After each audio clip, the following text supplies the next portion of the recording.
a tener la presentación del libro Crónicas y Voces, ecos e historias a propósito de un acompañamiento psicosocial de la doctora Angélica Pineda Silva, que como ya escucharon ustedes, pues nos acompaña hoy desde Bogotá, Colombia, ese país tan hermoso, un país de nuestra patria grande, latinoamericana y caribeña.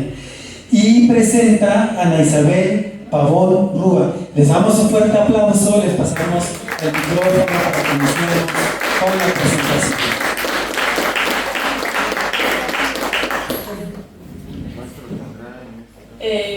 Hola, muy buenos días a todos y todas. Para mí es un placer estar aquí presente, como ya lo dijo el profesor. Mi nombre es Ana Isabel y soy estudiante de intercambio este semestre en la universidad. Soy de Medellín, Colombia, así que estoy aquí presentando a mi paisana.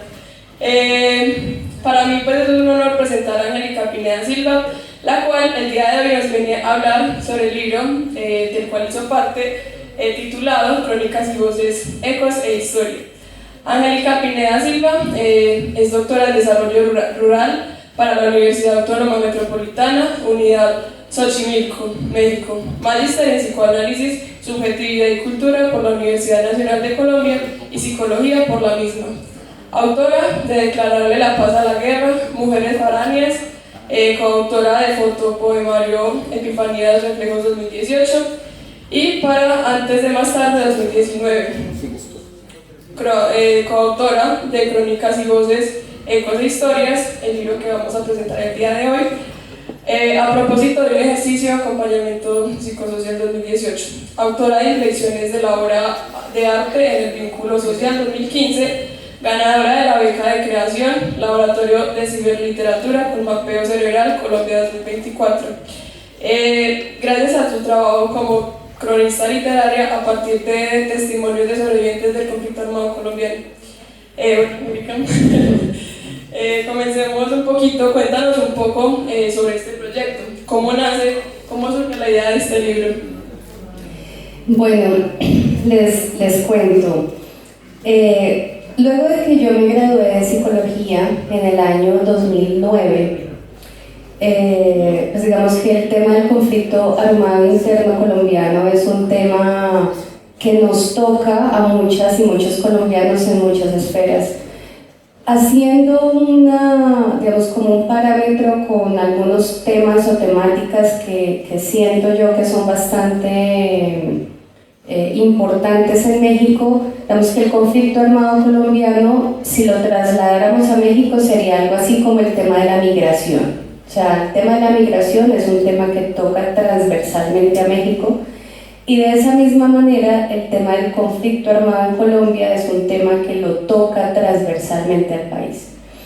Entonces, bueno, yo les contaba, me gradué de psicología en el año 2009 y al graduarme, pues siempre está la pregunta de, bueno, ¿y ahora qué? ¿No? Porque cuando estamos en la universidad, cuando estamos estudiando, estamos embebidas en nuestros estudios, en sacar nuestra carrera adelante, pero luego de que eso pasa, viene la pregunta, ¿y ahora qué? ¿Ahora qué voy a hacer? ¿Ahora qué me voy a dedicar?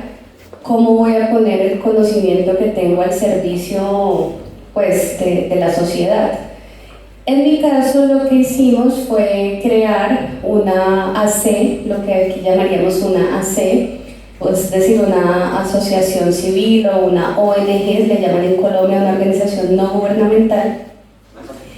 Y empecé a trabajar con otras colegas psicólogas también sobre el tema del conflicto armado colombiano. Entonces, llegamos a este tema porque es un tema transversal, es un tema que nos convocaba, que nos interesaba. Y bueno, conformamos una organización que se llamó en su momento Tejidos del Viento, y esta organización tenía como objetivo principal pues generar espacios de acompañamiento psicosocial. Lo psicosocial, digamos que es una intersección entre la psicología que solemos entender más, digamos, en el uno por uno o en un espacio, gracias doctor, o en un espacio, digamos, más íntimo, ¿no? Siempre que hablamos de la psicología, lo que se nos viene a la cabeza es, no sé, el espacio terapéutico. Entonces, lo psicosocial implica sí esos espacios terapéuticos, pero pensados ya no solamente en este uno por uno, sino enfocados en las dinámicas sociales. Entonces, tiene que ver mucho con la antropología, con la sociología, etc. Bueno, más o menos por ahí fue como nació. Bueno, como vemos en el título, es Crónicas y Voces. Te pregunto, ¿por qué pues escoger la crónica literaria como una estrategia narrativa? Bueno, a ver, para poder responder la pregunta tengo que contextualizar un poco. Como les contaba, creamos con otras colegas la Fundación Tejidos del Viento. Esto fue en el año 2011. Y en el año 2013 ganamos una convocatoria pública estatal para hacer un ejercicio justamente de acompañamiento psicosocial a ciertos poblados de Colombia que por el impacto que sufrieron debido al conflicto armado eran municipios, diríamos aquí municipalidades, que debían ser priorizados, es decir, debían ser atendidos. Entonces nosotras empezamos en el año 2013 a hacer este acompañamiento y realmente la idea del libro surge al final de este proyecto, que es en el año 2016, es decir, nosotras empezamos en 2013, estamos hablando de un proceso de 2013, 14, 15, 16, de 4 años de acompañamiento con las comunidades. Nace la idea del libro como un ejercicio para poder llevar estos testimonios a otros espacios, ¿sí? Y que el libro permitiera de alguna manera sensibilizar la cara humana del conflicto. La crónica literaria es un estilo muy particular dentro de, digamos, todo el campo de la literatura. La crónica literaria tiene la característica de que parte de un testimonio en primera persona, es decir, los testimonios que las personas nos daban, pero a diferencia, digamos, de la crónica sola, la crónica literaria empieza a jugar con figuras literarias, ¿sí? Y entonces en ese espectro hay un trabajo pues bastante intenso de pensar cómo queremos que ese testimonio llegue a otras personas, o sea, cómo hacemos para que ese testimonio realmente cuando tú lo leas te sientas conmovido o conmovida. Entonces la crónica literaria juega mucho con diferentes figuras literarias. Entonces, por ejemplo, cuando ustedes tengan oportunidad, si quieren pues, leer un poco más en detalle el libro, se van a dar cuenta, por ejemplo, de que hay un cambio en las voces, ¿no? De la primera persona, es decir, de la persona que presta su testimonio, a de pronto las impresiones o la voz en tercera persona, que vendría a ser como ciertas impresiones que ese testimonio causa digamos, en mi caso o en el caso de las personas que nos dedicamos a hacer este ejercicio. Nos cuentas un poco, pues, que son varias personas las que estuvieron en este proyecto. ¿Qué papel tuviste tú en la construcción del proyecto y del libro? Bueno, Tejidos del Viento en su momento fue un sueño que logramos materializar. Varias psicólogas, la mayoría de nosotras éramos psicólogas, aunque también había una compañera que era trabajadora social y otra compañera que era artista.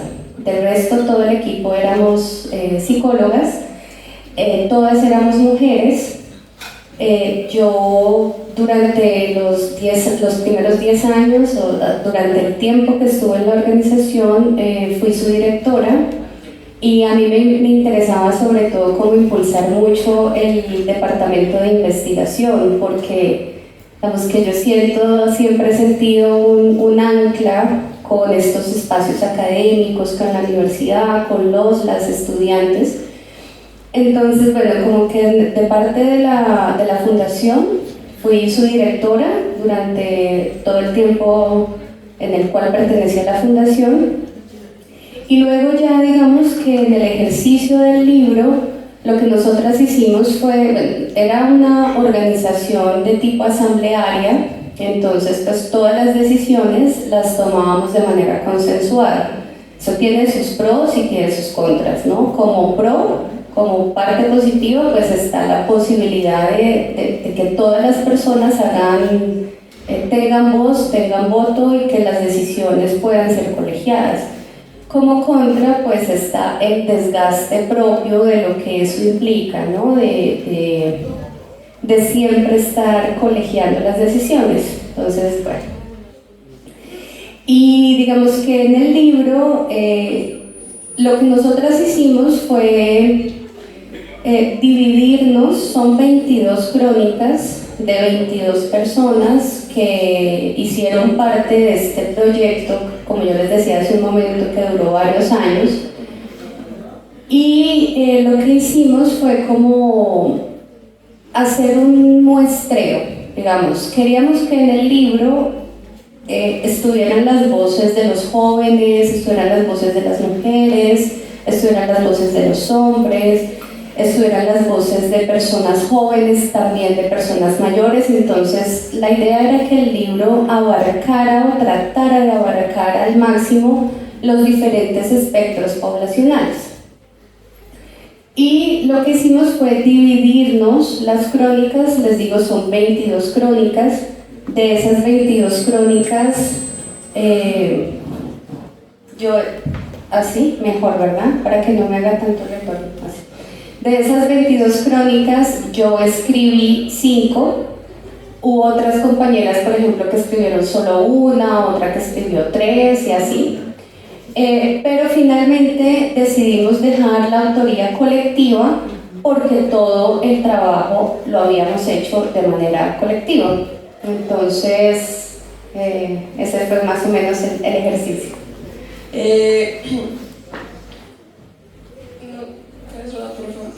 Vamos a ver a continuación unas fotografías que están impresas en el libro y te quería preguntar, porque me contaste en una charla que tuvimos que viste la fotografía desde estas imágenes, ¿qué se sintió poder humanizar pues estos rostros de conflicto, estos rostros de guerra? Bueno, les muestro. Este es el libro físico. Este libro también, además de estar en físico, está de manera digital y es de consulta libre. Es decir, que cualquier persona que quiera, bueno, físicamente sí, digamos, tiene un costo el libro, pero lo podemos consultar de manera virtual sin ningún problema, está colgado en la web. Y bueno, entonces el libro tiene, como les decía, las 22 crónicas, y cada una de las crónicas lo primero que vamos a ver es una fotografía, es una imagen. La idea de hacer este libro con las fotografías era justamente poderle poner un rostro, una cara, unas manos a cada historia. ¿Por qué? Digamos que cuando nosotras hablamos de estadísticas y de cifras, las estadísticas, las cifras son muy importantes, pero imposibilitan la empatía. Digamos, yo les puedo decir a ustedes 8 millones de desplazados en el marco del conflicto armado colombiano, 220.000 muertos, ¿sí? Claro, son cifras que uno dice, uy, pues 8 millones de personas es un montón, ¿no? 220.000 personas muertas pues, también es mucho. Pero ¿cómo aterrizamos esa cifra en nuestra, o sea, cómo hacemos que esa cifra nos conmueva? Una manera de hacer que esa cifra nos conmueva es el uno por uno, es decir, el rostro, la historia en primera persona. Y la fotografía es una herramienta, en este caso, por ejemplo, de este libro, aquí se trabajó pues, fotografía documental, ese es el tipo de fotografía que se trabaja en el libro, fotografía documental, justamente para que fuera un elemento más que movilizara por un lado la empatía, pero también la lectura. Yo pienso que esta es una frase que decía Lewis Carroll, el autor de Alicia en el País de las Maravillas, y él decía, bueno, ¿para qué un libro sin imágenes o dibujos? Yo soy como muy de esa línea, a mí me gusta mucho encontrar imágenes porque las imágenes son otro tipo de lenguaje. Entonces la fotografía aquí cumple varias funciones. Primero, movilizar la empatía. Segundo, ponerle un rostro, como les decía, un rostro, unas manos, un paisaje a esa historia, situarla. Y tercero, invitar a la lectura, ¿sí? Porque no solamente leemos los caracteres o las palabras o las letras, también leemos las imágenes. Y bueno, también pues porque desde mi sensibilidad como fotógrafa era una oportunidad pues muy bella de poder poner estas imágenes. Entonces, una cosa fue el trabajo de la escritura de la crónica, eso fue un trabajo, y otro trabajo fue la realización de las 22 fotografías. Lo que hice fue, antes de hacer las fotografías, me contacté con cada una de las personas y pues claro, obviamente todos estos testimonios están con el visto bueno, la aprobación de las personas, por supuesto es su historia. Eso es parte de los cuidados éticos que tenemos que tener al hacer investigación social, pero bueno, para no desviarme. Entonces contacté con las personas y les pregunté, bueno, primero que todo, ¿usted quiere tener una fotografía, quiere que una fotografía acompañe su testimonio? Y bueno, la respuesta era sí, porque también para las personas era importante visibilizarse. Y luego de contactar, entonces ya fui hasta la casa de cada una de las personas y también yo les decía, bueno, ¿cómo se imagina usted la foto? ¿Qué quisiera usted mostrar en esa foto? ¿Qué quisiera usted que fuera lo que se expresara a través de esa foto? Entonces, por ejemplo, hay personas, no sé si están notando las imágenes. Entonces, por ejemplo, esta es una adolescente y su mamá. Entonces, la historia que hay en el libro es sobre la adolescente. Pero ella cuando se tomó la foto dijo, no, yo quiero que parezca mi mamá porque mi mamá ha sido la persona que ha estado conmigo y siempre me ha dado fuerza, ¿sí? Esa fue una decisión de ella, no fue una decisión mía. Y para mí era muy importante contar con este apoyo de las personas, no solamente para que la fotografía transmitiera lo que quería transmitir, es decir, una calidez, una cercanía, ¿sí? Sino también para que estas personas sintieran en efecto pues, que su decisión había sido respetada. Con cada persona fue, digamos, un trabajo de más o menos unas 5 horas. Aquí en cada historia vemos una foto, pero cuando hacemos un estudio fotográfico, obviamente no tomamos una foto. Generalmente cuando empiezas a hacer un estudio fotográfico, al principio, las primeras fotos, digamos, es ya como de mi historia y de mis aprendizajes como fotógrafa, la persona todavía está muy tensa, no sabemos de pronto cómo posar o qué queremos mostrar.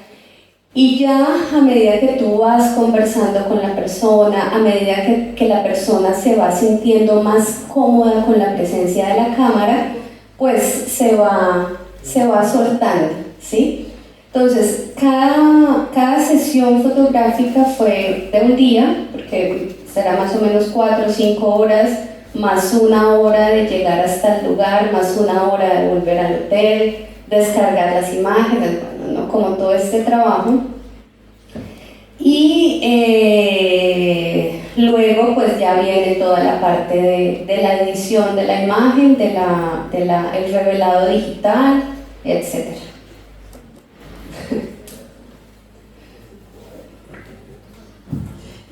Bueno, podemos dar un poquito como de contexto, porque son dos municipios, ¿cierto?, los que trabaja la fundación. Podemos dar un poquito de contexto municipio y colombiano. Sí, claro, Ana. Bueno, yo les contaba que el tema del conflicto armado colombiano es un tema transversal para Colombia, pero no solamente para Colombia, es un tema importante para Latinoamérica y para el mundo. Colombia, digamos que en el año, más bien, en la década del 20 empieza a haber un tema sobre todo por el uso y la tenencia de la tierra. ¿Sí? Digamos, es como el corazón del conflicto armado colombiano, porque la tierra está concentrada en muy pocas personas. Entonces, mientras muy pocas personas tienen mucho, muchas personas tienen nada o poco, o muy poco. Entonces,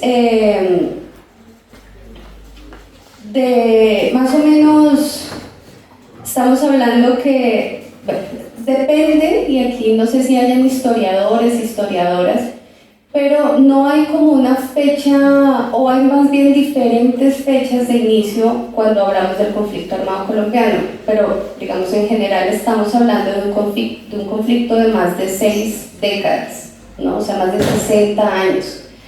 Actualmente Colombia, pese a que en 2016 se firma un acuerdo de paz con la guerrilla de las FARC, actualmente Colombia sigue atravesando un tema de conflicto armado. Entonces, las dinámicas y los impactos son tan fuertes que en el año 2012-2013, en ese momento estaba un presidente que se llamaba Juan Manuel Santos. Él empieza a hacer como todo este trabajo para lograr firmar el acuerdo de paz con las FARC. Y en medio de esa disposición del diálogo de los acuerdos, la Corte Suprema de Justicia de Colombia proclama una sentencia, y en esa sentencia prioriza a varios departamentos del país. Dentro de los departamentos que prioriza están Biotá y La Palma, que son dos municipios muy cercanos a Bogotá, y son dos municipios en donde, pues, como les decía, los impactos fueron tan grandes y tan fuertes, donde hubo múltiples violaciones a los derechos humanos, que la Corte dice estos municipios deben atenderse. Entonces ahí es cuando nosotras como organización, que les contaba hace un rato, presentamos un proyecto a la gobernación de Cundinamarca, que sería acá algo así como el equivalente a, ¿cómo sería la gobernación de Chiapas? El estado de Chiapas, ¿sí? Digamos que estaba enmarcado en ese territorio de Cundinamarca, y pues digamos así es como empezamos a trabajar. Cuando hablo de múltiples violaciones a los derechos humanos, estoy hablando de violaciones cometidas por todos los actores armados, legales e ilegales. Entonces, cuando hablo de actores armados legales, me refiero a las fuerzas estatales, ejército, policía, todas las fuerzas y todos los agentes estatales. Cuando me refiero a los actores armados ilegales, pues me refiero a las organizaciones de carácter guerrillero, por ejemplo, pero también las organizaciones paramilitares que trabajaban en connivencia con las fuerzas del Estado. Entonces, la magnitud del conflicto es tal que era necesario, pues, yo creo que siguen siendo muy necesarios este tipo de trabajos, porque también ahora y desde hace ya varios años estamos apostándole a generar un proceso de construcción de paz que nos permita entender que las diferencias existen, que nos permita pues como intentar resolver lo que pasa en el país sin matarnos.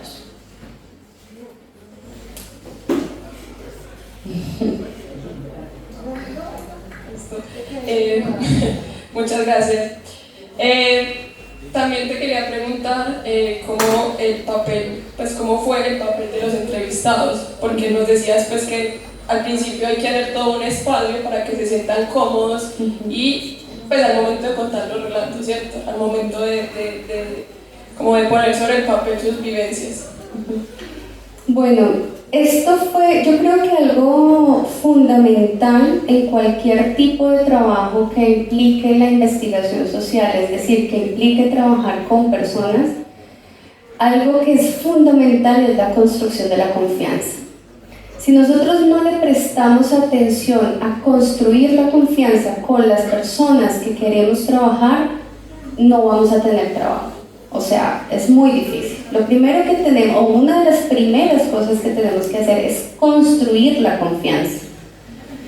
Y acá pues digamos que ya nosotras llevábamos un trabajo de 4 o 5 años yendo permanentemente a los territorios, porque digamos, Biotá quedaba más o menos a unas 2 horas de Bogotá. En ese momento yo radicaba en Bogotá, entonces Biotá quedaba como a 2 horas de Bogotá y La Palma quedaba como a 4 horas.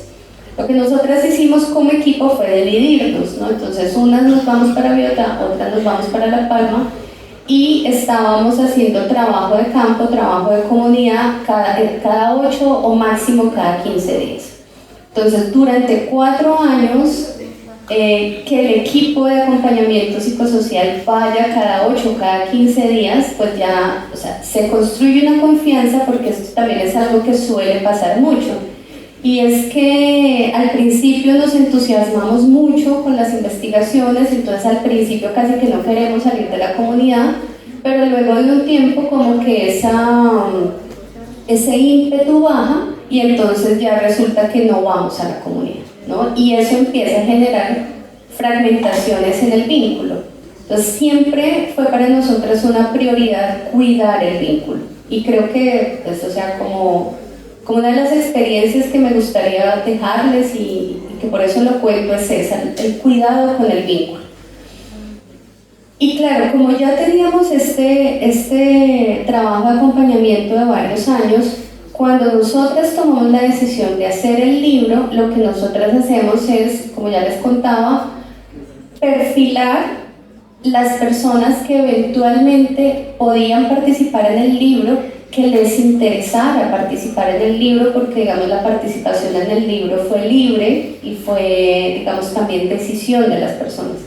Entonces ya cuando empezamos a hacer específicamente el trabajo del libro, pues las personas que estaban participando querían participar y ya había una construcción de la confianza previa. Por supuesto que el papel de las personas que nos brindan su testimonio es fundamental, es el corazón del libro.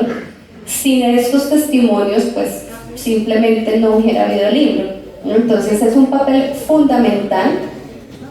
Nosotros como investigadoras, como investigadores, hacemos una parte del trabajo, ¿cierto? O sea, vamos a la comunidad, recogemos los testimonios, los trabajamos, los analizamos, los editamos en este caso, porque por ejemplo este libro, como es un libro de crónica, de testimonio, si bien digamos al principio y al final tiene digamos un prólogo y hay una introducción y al final nosotras como grupo escribimos una carta a la comunidad, no es un libro que se centre digamos en un análisis, ¿sí? Porque es un libro más testimonial. Entonces, en el libro era fundamental contar con la participación activa de los testimoniantes, de las y los testimoniantes, porque sin eso pues no hubiéramos tenido libro.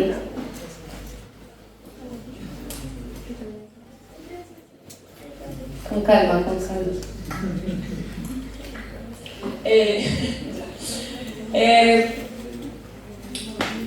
Doctor, si quiere le paso este librito como para que lo vaya mirando. En todo proceso de investigación, pues yo creo que cada investigador se termina llevando algo de la comunidad y de las personas. ¿Con qué se quedó usted del proceso y qué aportó para usted?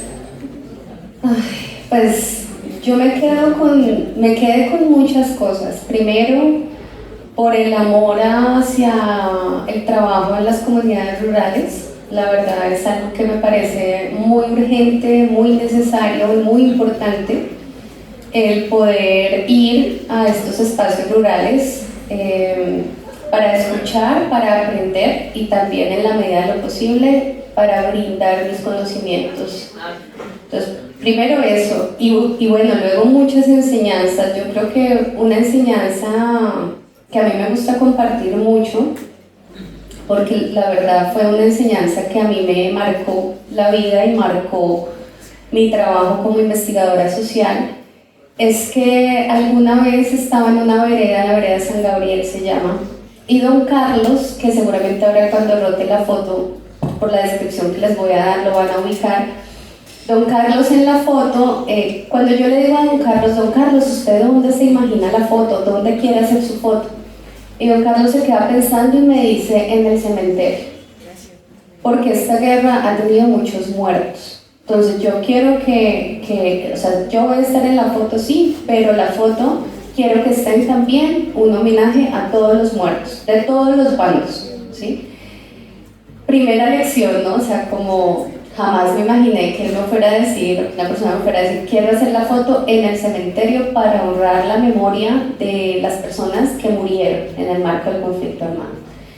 Y segundo, que es una lección de verdad de vida, alguna vez yo estaba en la comunidad, estaba allá en San Gabriel, y yo estaba como muy apurada porque el bus ya se me iba a ir, el camión, digamos acá, el camión ya se iba a ir, y si el camión se iba, pues yo ya no podía volver al pueblo. O sea, imagínense, yo estaba en una comunidad rural que quedaba como a hora y media del pueblo, y no pasaba transporte todo el tiempo, o sea, pasaba cada cierto tiempo, no era puntual, ¿no? Digamos, por ejemplo, pasaba entre 4 y 4 y media, entonces desde las 3:40 tú tenías que estar ahí porque podía pasar antes. Y entonces yo estaba así como, bueno, haciendo el trabajo con él, hablando con él, pero yo estaba muy como angustiada de que no se me fuera a ir el camión. Y él se dio cuenta, por supuesto, o sea, las personas se dan cuenta de absolutamente todo, y además cuando tú vas como investigador, como investigadora, te prestas mucha atención. Y me acuerdo que don Carlos se quedó mirándome así y me dijo, mijita, cuando uno hace trabajo, este tipo de trabajo, hay que hacerlo sin afán.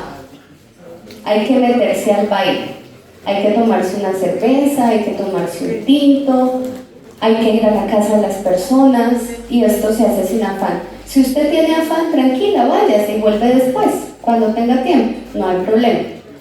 ¿No? Y yo me quedé así como yo pensaba que él no se había dado cuenta, ¿no? De que yo estaba pendiente del reloj para que no se me fuera mi camión, y eso a mí me hizo como, fue una sacudida, pues. Yo dije, pues él tiene toda la razón, o sea, yo estoy aquí pendiente de mi tiempo, pero ¿qué hay del tiempo de él?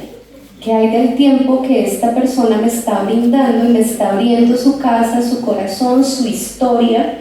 Que además es una historia dolorosa, claro, hay alegrías, hay recuerdos bellos, pero en general es una historia dolorosa porque, como él decía, hay muchos muertos, muchas muertas, ¿no? Esa fue una de los aprendizajes. Tengo muchas más anécdotas, pero digamos que ese me parece bastante importante por lo que me hizo reflexionar, ¿no? Los tiempos de la ciudad no son los tiempos de la ruralidad, son unos tiempos completamente diferentes. Entonces, cuando nosotros vamos a las comunidades a hacer trabajo, eso, digamos que siento yo que debemos dejarnos permear por esas otras realidades, porque a veces estamos muy enfocadas en lograr nuestro trabajo y en sacar una buena nota y en hacerlo bien, y eso está muy bien, ¿sí? Pero parte de la ética del investigador, de la investigadora, es permitir que los tiempos ocurran en los momentos que deben ocurrir. Entonces, yo, para terminar la anécdota, después de que don Carlos me dice eso, yo me quedo así pensando, y él me dice, estaba haciendo un calorón, porque en esa zona hacía bastante calor, se queda así, él se da cuenta, además era una persona súper inteligente, se da cuenta de que sus palabras me simbran, y se queda así mirándome y me dice, ¿quiere una cerveza? Y le dije, sí, don Carlos, quiero una cerveza. me trae la cerveza, ya finalmente el camión se pasó, se fue, yo me quedé hablando con él y ya dije, bueno, pues me quedo esta noche acá, ¿no? Habían diferentes casas, lugares donde siempre nos decían aquí se puede quedar, ¿no? Entonces decía, bueno, también es un ejercicio mío o sea, estas personas me están abriendo sus casas, sus corazones, sus historias, o sea, no puedo ser yo tan egocéntrica de simplemente decir, pues ya me contó lo que quería que me contara y ahora me voy, ¿no? Por ejemplo, ese sería un gran aprendizaje. Bueno, al final del texto, que lo pueden encontrar muy fácil en línea, hay una carta hacia la comunidad por parte de la Fundación. ¿Cuáles podrían ser las consideraciones éticas que deben tener los investigadores sociales al momento de enfrentarse a estos proyectos? Bueno, nosotras en el libro, cuando digo nosotras, pues me refiero al equipo de la organización, ¿no? Dijimos, bueno, y eso, o sea, nos pusimos a pensar cuando estábamos haciendo como toda la edición del libro, eso, estas personas nos dan sus testimonios, nos regalan su palabra y qué podemos nosotras dejarles, ¿no? O sea, creo que lo mínimo es dejarles nuestras propias reflexiones, ¿no? Entonces, consideraciones éticas hay muchas. Yo enfocaría en lo que ya les decía hace un momento, la construcción del vínculo, la construcción de la confianza. Por ejemplo, algo que es muy importante tener y considerar es el tema de la seguridad.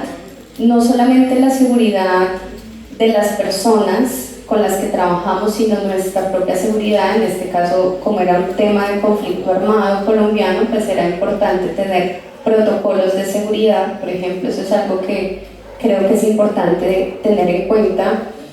El respeto siempre y tener, digamos, los consentimientos informados de las personas por varias razones. Una, porque las personas con las que estamos trabajando los testimonios estén enteradas, sepan que va a ser publicada su voz, su palabra, pero también para una como investigadora es muy importante contar con estos soportes documentales porque, digamos, esto nos protege a nivel jurídico también, ¿no? Tener estos consentimientos informados tanto de los testimonios como de las imágenes, por ejemplo. El tema de el cuidado con el otro, con la otra, de considerar siempre sus necesidades. Y algo que me parece fundamental es también, por un lado, el autocuidado, que es algo que casi no se piensa, es algo que no hacemos y que es muy importante. ¿Y por qué hablo de autocuidado? Porque, por ejemplo, en este caso, como son historias, no solamente las historias que están en el libro, sino, digamos, todas las historias que escuchamos durante todo el tiempo del proyecto, pues son historias desgarradoras, son historias tristes, son historias dolorosas. Y esas historias dolorosas empezaron a mí, por ejemplo, en lo particular, me empezaron a generar depresión. Yo decía, ¿pero qué me pasa? ¿No? Y en un momento que me doy cuenta, digo, claro, pues yo estoy recibiendo todo este tipo de historias tan dolorosas que de alguna u otra manera le permiten a la persona que me las está contando hacer catarsis y también tener una resignificación de esa historia. Pero ¿qué está pasando conmigo? O sea, yo no puedo brindar un acompañamiento psicosocial idóneo si yo no estoy bien. Entonces ahí fue como una alerta de decir, bueno, yo necesito tener unos espacios de autocuidado, por ejemplo, terapéuticos, hacer deporte, comer bien, ¿sí? Y consideraciones éticas también, bueno, ya les decía, como el cuidado con las personas, el respeto por el testimonio, darnos siempre el tiempo suficiente. A veces pensamos que, pues, no sé, voy a hacer el trabajo en 1 hora, pero resulta que no es suficiente. Y digamos, un principio desde la psicología social es que la persona siempre, luego de tu intervención, debe quedar en un equilibrio o mejor de lo que tú la encontraste. Es decir, por ejemplo, en muchos casos pasaba que se abría la conversación y de pronto la persona, porque estaba pues tocada por su historia, comenzaba a llorar, ¿sí? Y empezaba a generar pues una catarsis. Yo éticamente, así ya se hubiera cumplido 1 hora o 2 horas de estar ahí con esa persona, yo no me puedo ir. O sea, el momento en el que yo me pueda ir, que yo me vaya, esa persona tiene que estar en equilibrio, ¿sí? Entonces, esa es una reflexión para todos y para todas como investigadores sociales, de cómo poder tener herramientas que nos permitan acompañar los dolores de las personas. Creo que eso es algo que no se toca casi nunca en la formación de los investigadores y las investigadoras sociales. Nos dicen cómo hacer una entrevista, nos enseñan cómo hacer una entrevista, pero no nos enseñan a enfrentarnos a ese tipo de situaciones, ¿sí? ¿Qué hago yo si, por ejemplo, no sé, por poner un tema aquí en México, estoy haciendo una entrevista con una persona con una madre a la cual le desaparecieron a su hijo, por poner un ejemplo, ¿sí? Y luego de que yo estoy haciendo esa entrevista, esa persona me abre su corazón, me abre su historia y empieza, digamos, a tener un episodio de angustia o de pánico. ¿Estoy yo preparada como investigadora social para atender eso? Es una pregunta que les dejo, ¿sí? Entonces, creo que todo este tipo de reflexiones me han permitido como ir cada vez incorporando más elementos éticos al trabajo, porque que no se nos olvide que nosotros y nosotras trabajamos con personas y que esas personas tienen sentimientos, tienen emociones, y si bien sus historias, por algo escogemos una u otra población para trabajar, pues también hacernos siempre la pregunta, ¿vale? ¿Por qué quiero saber yo eso? ¿No?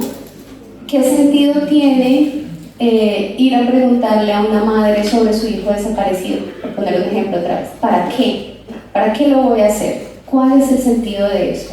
Entonces, eso es más o menos, yo creo que hay más, pero esas serían las que en este momento les puedo compartir. Ya hay pues la última para terminar y darle espacio al público. Al enfrentarse a estas realidades tan duras de violencia, a estas realidades, ¿cómo una, como investigadora social, puede mantener la esperanza? Esa es una pregunta bien importante, Ana, y muy necesaria también, porque sí, en efecto, cuando empezamos a trabajar todos estos temas, pues que implican violencia, que implican muerte, que implican un desasosiego frente a la vida, creo que la esperanza se mantiene justamente en la necesidad de repensarnos los vínculos y en la necesidad de repensarnos la sociedad. Si nosotros nos ponemos a pensar, es una frase que yo escribí en algún momento en un poema, y dice algo así como la hecatombe ha existido desde siempre. Siempre ha sido el tiempo del apocalipsis.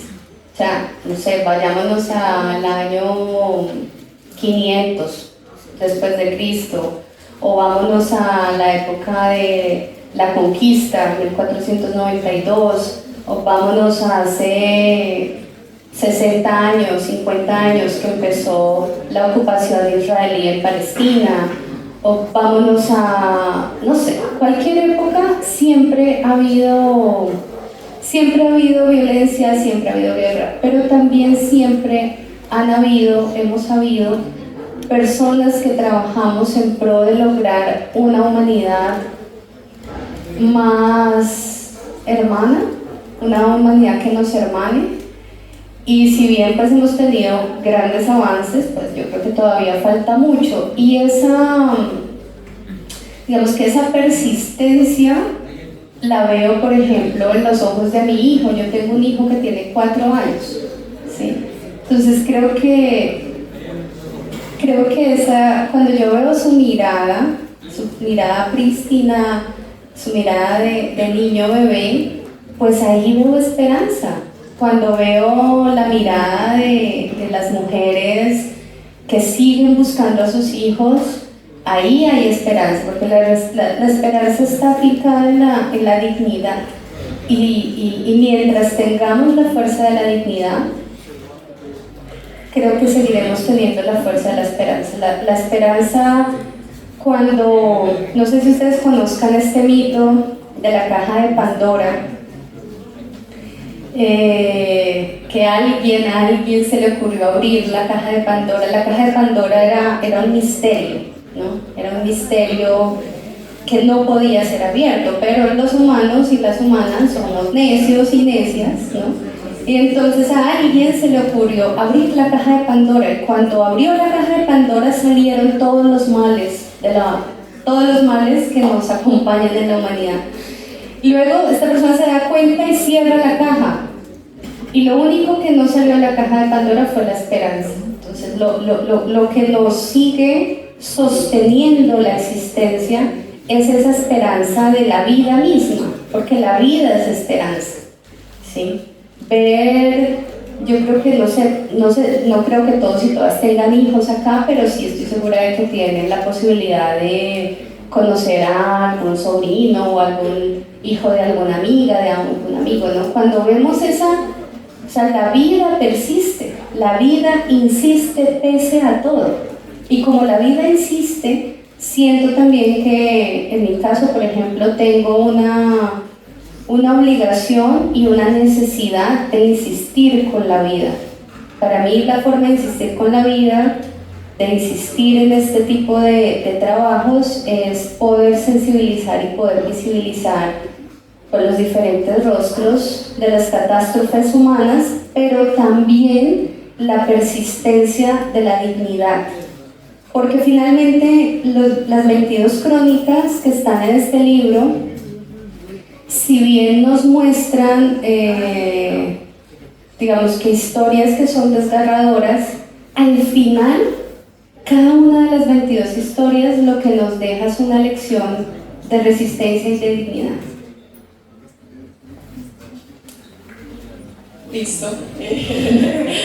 Si alguno en el público tiene alguna pregunta.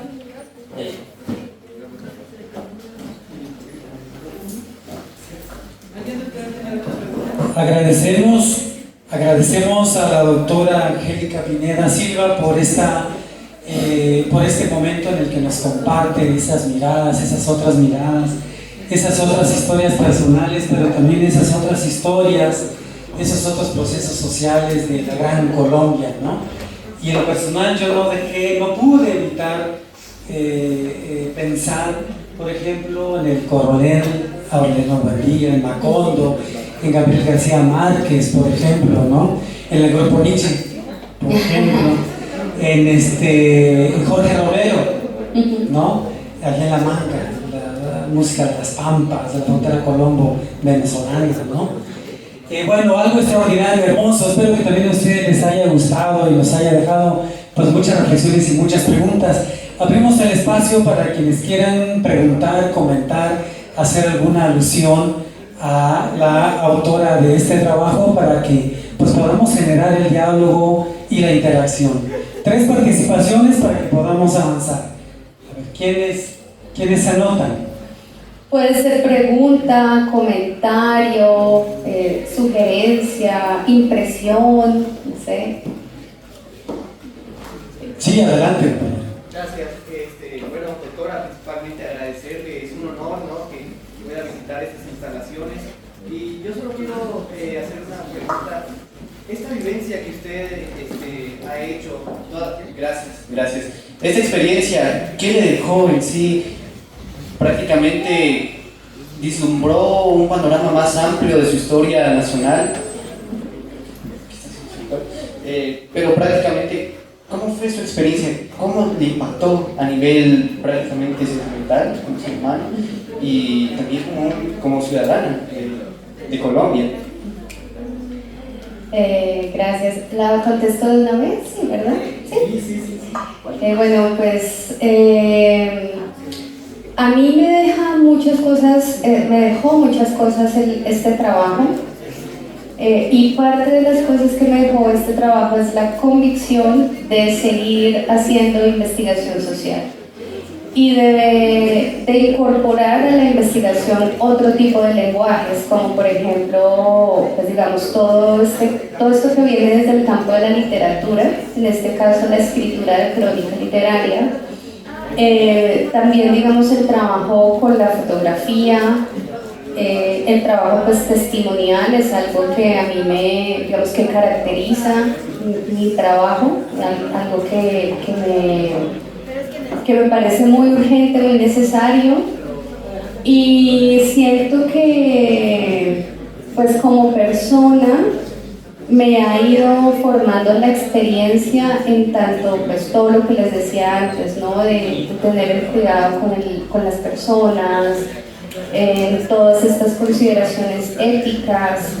pero también una apertura, digamos, por ejemplo, a buscar, ahora que yo estoy acá en San Cris y que estoy ahora en este territorio, a buscar y atender puentes. Entonces, por ejemplo, unos puentes que yo encuentro maravillosos son, como te decía, digamos, estas intersecciones de la investigación social con las artes, ¿no? Con las humanidades, porque este tipo de lenguajes permiten que nuestras investigaciones sociales, que nuestras tesis de grado o nuestros trabajos no solo se queden en la biblioteca, que es un lugar muy importante por supuesto, pero creo que es importante también pensar cómo sacar nuestros trabajos de las bibliotecas y cómo nuestros trabajos puedan de alguna manera volver a los territorios, a las personas, a los espacios, y puedan tocar a más personas más allá del espacio académico. Eso. Gracias. Una más. ¿Cuál fue su inspiración para lanzar este libro? La inspiración fue la visibilización de las voces y los rostros de la dignidad y de la resistencia. O sea, aquí tenemos 22 ejemplos, pero hay muchísimos más. Entonces, esa fue la inspiración, la necesidad de visibilizar en primera voz la resistencia y la dignidad de las personas. Gracias. Hola. Yo tengo una pregunta y es como ya teniendo cercanía con las comunidades, ya conociendo un poco como la realidad de las personas, ¿cómo crees que el texto o un poco lo que decías de la academia, cómo podemos llevar esta academia o cómo podemos sacar la biblioteca de la biblioteca y hacerla más accesible para quienes están en los territorios, para quienes tienen las experiencias de conflicto y pues finalmente quienes, no sé, aparecen en las fotos, cómo sacamos los libros de la biblioteca y los hacemos accesibles para todas las personas? Esa es una pregunta que yo me sigo haciendo y que intento resolver, como ya le comentaba al otro compañero que nos preguntó, es generando espacios de intersección y de diálogo que no solamente estén en los espacios académicos. Digamos, por ejemplo, ahorita, si bien estamos en un espacio académico, esta semana cultural es un paraguas, ¿no? Que nos permite justamente desde la cultura, desde el arte, hacer otro tipo de reflexiones. Yo creo que es muy importante volcarnos a la creatividad, y entonces en mi caso particular ha sido por medio de acceder a otros lenguajes, el lenguaje fotográfico, el lenguaje poético, pero también, digamos, los espacios. O sea, no necesariamente tenemos que quedarnos en la academia para hacer un conversatorio, un coloquio. Podemos ir a las comunidades y plantearle ese ejercicio a las comunidades. Hace poco, por poner un ejemplo, hace poco vino una compatriota, una poeta colombiana, ella se llama Ana María García Sosa, Ella trabaja desde la poesía, pero también hace un trabajo con las plantas. Entonces ella hace diferentes tipos de extracción con plantas. Y entonces ella me dijo, bueno, Angie, yo quiero ir a México y quiero donar un taller a una comunidad, ¿no? Entonces dije, bueno, pues me puse a pensar. Hablo con una amiga que tiene una colectiva que se llama Malacate, acá en San Cristóbal. Ella trabaja con mujeres de diferentes comunidades. Entonces le digo, oye, mira, Carla se llama ella. Le digo, Carlita, mira que Ana quiere venir, quiere donar un taller. Entonces me dijo, listo, lo hacemos, ¿no? Y fueron mujeres, más o menos unas 20 mujeres, de diferentes comunidades, y tuvimos un espacio en el que se hizo el taller, este taller de plantas, de extracción, de maceración, prensado en frío, con aceite, con alcohol, ¿no? como todo este espacio. Y las personas que fueron, pues fueron mujeres de comunidades, y es muy impresionante ver, a mí me parecía muy impresionante, cuando estas mujeres llegan al taller, pues llegan, digamos, sus rostros están serios, están un poco, se les ven preocupadas, les preguntamos, bueno, ¿cómo llegan? ¿Tienen algún tipo de dolor físico? Sí, dolores de cabeza, dolores de espalda, dolores en las manos, ¿no? Empezamos a hacer el taller, es un espacio de autocuidado, y cuando terminamos el taller y volvemos a hacer la pregunta, ¿cómo se sienten? No sé, ya se me quitó el dolor de cabeza, se me quitó el dolor de espalda. Entonces, con esto voy a que tenemos la capacidad de generar espacios que no solamente sean la academia, ¿sí? Sino espacios que vinculen a las personas y sobre los cuales ya nosotros como investigadoras e investigadores sociales podemos hacer una reflexión, un ejercicio autorreflexivo y autocrítico de que en efecto este tipo de espacios son positivos para las personas y no necesariamente se generó en un espacio, vamos, toda esta elaboración que yo les estoy contando no fue una elaboración que se hiciera en ese momento. Es una elaboración que ya, digamos, yo hago porque tengo pues mi pensamiento fincado en el análisis y etcétera, ¿no? Pero son este tipo de espacios, diría yo, creativos, con las herramientas que cada uno y cada una tenga, ¿sí? Lo importante, creo, aquí es entender que lo que hacemos importa y lo que hacemos marca diferencias. Eso.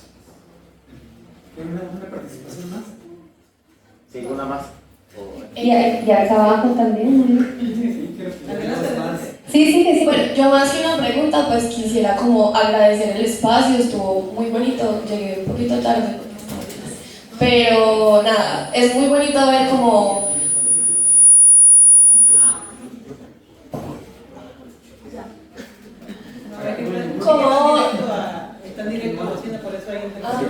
como viniendo pues también desde Colombia encontramos compañeras que están de pronto por nuestra misma línea pedagógica, se puede decir, pero también social, y también pues ver estos procesos y mostrar en otros lugares pues lo que realmente es Colombia y lo que también hacemos allá, que no es solo pues lo que muchas personas piensan. Entonces también agradecerle pues por ese análisis tan acertado que se está haciendo, y nada, ojalá pues encontrarnos en otros espacios. Sí, claro que sí. Gracias a ti. ¿Qué más? Muy buenos días, Daniel Franco Ramírez, de la Facultad de Control y Administración.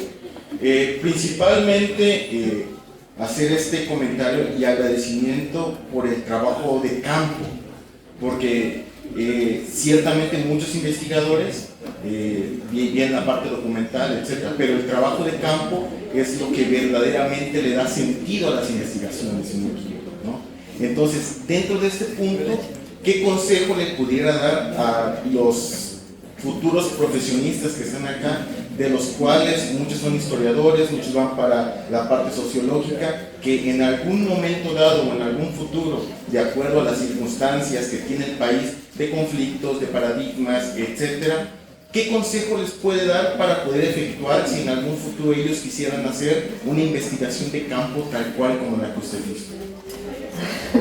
Gracias por tu pregunta. Bueno, pues Lo primero, y es algo que he dicho en otros espacios, es que yo creo que cuando hacemos las cosas con el corazón, las hacemos bien. Entonces, la primera invitación siempre va a ser a preguntarnos ¿por qué? ¿Para qué? ¿Sí? ¿Por qué quiero hacer esto? ¿Para qué quiero hacer esto? ¿A quién le sirve la investigación que quiero llevar a cabo? ¿Sí? Cuando le damos vueltas a esas preguntas, podemos tener, digamos, primero pues un cuidado, que era algo y es algo sobre lo que a mí me interesa remarcar mucho, el cuidado con las personas. ¿Por qué? Porque desafortunadamente en muchos proyectos que se realizan, muchísimos proyectos que se realizan, se toma a las personas con las que vamos a hacer este trabajo de campo, se les objetiviza. Es decir, esta persona me sirve para tal cosa, tomo su testimonio y luego la desecho, ¿no? Entonces, creo que hay que tener mucho respeto por las personas, y parte de tener ese respeto por las personas también es el respeto por nuestro trabajo. Cuando hacemos un trabajo con amor, hacemos un trabajo con cuidado, y cuando hacemos un trabajo con amor y con cuidado, lo más probable es que ese trabajo impacte de manera positiva a las personas.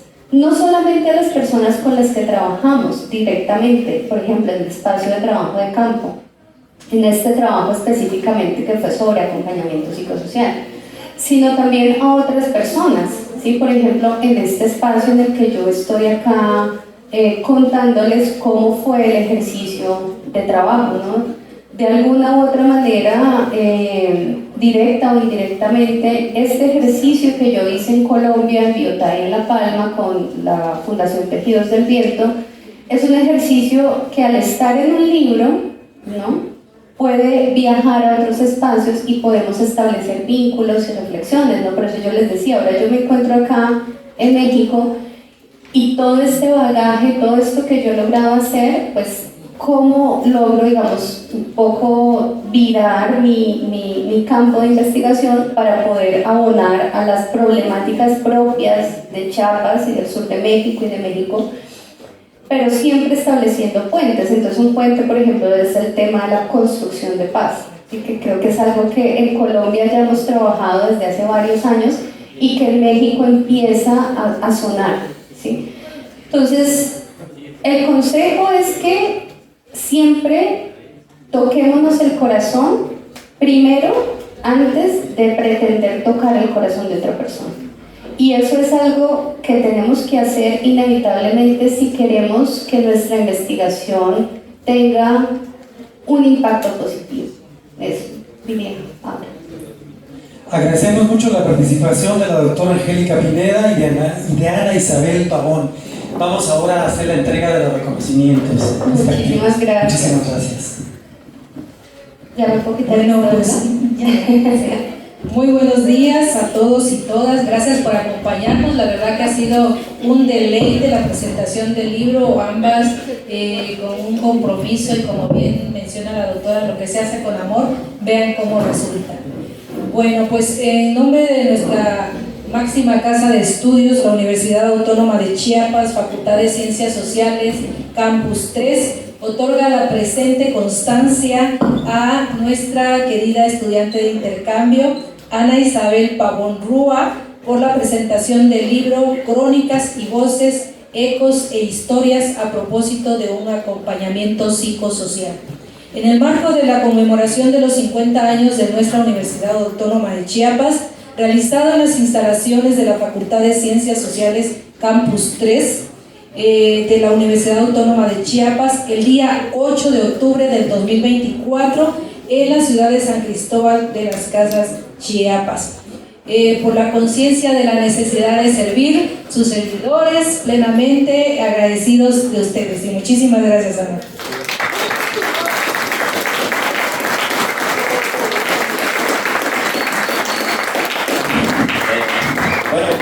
Me va a corresponder entregarle el reconocimiento a la doctora Angélica Pineda Silva, no voy a repetir todo, solo lo más importante. Universidad Autónoma de Chiapas, Facultad de Ciencias Sociales, Campus 3. Otorga la presente constancia a la doctora Angélica Pineda Silva por la presentación de su libro Crónicas y Voces, Ecos e Historias a propósito de un acompañamiento psicosocial, en el marco de la conmemoración de los 50 años de la Universidad Autónoma de Chiapas, San Cristóbal de las Casas, 8 de octubre de 2024, por la conciencia de la necesidad de servir. Atentamente, el director Orlando Uriel Bravo Arguello. Muchas gracias a todos y a todas. Muchas felicidades.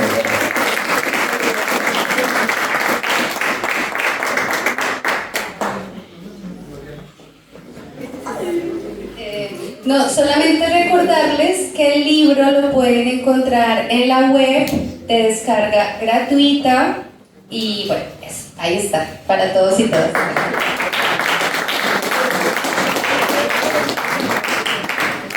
Vamos a saludar a los chicos de intercambio de Colombia. Un aplauso para ellos, hacen la mano.